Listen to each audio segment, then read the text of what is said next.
Quotes from John Angell James. From the Kindle, Deep Christian Quotes and Bible Verses. First quote. Some consider saving religion as a mere notional assent to certain theological opinions, others, as a bare attendance on religious ordinances. Others, as the performance of moral duties. They are all equally wrong, for, instead of being any one of these separately and apart from the rest, it is the union of them all. Second quote.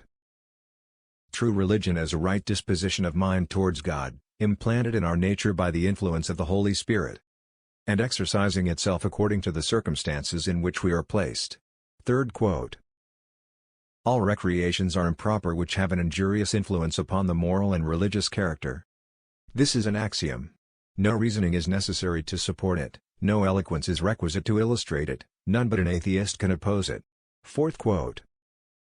Marriages which begin in imprudence generally end in wretchedness.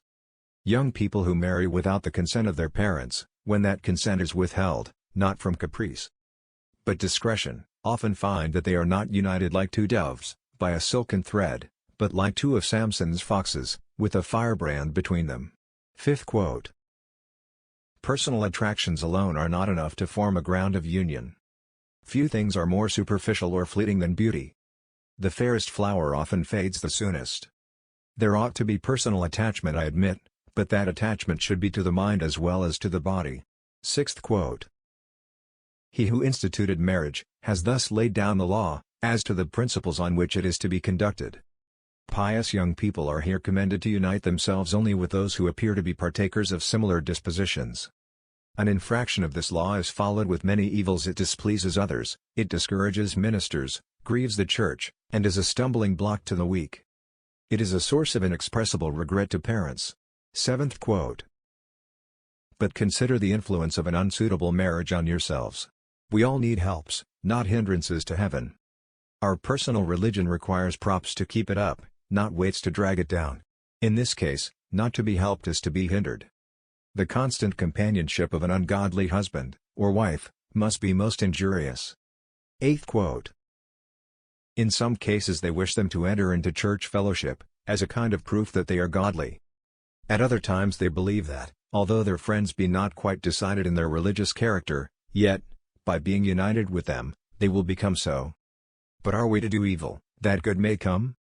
Is marriage to be considered one of the means of grace? It is much more probable that such a connection will do injury to the pious party, than good to the unconverted one. Ninth quote.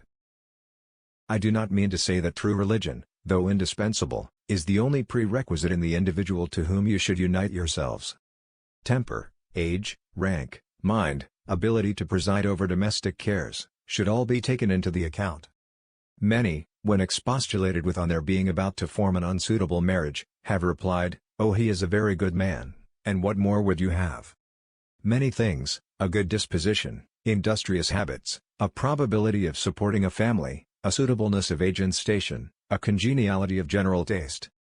To marry a person without piety, is sinful; to marry for piety alone, is foolish. Thanks.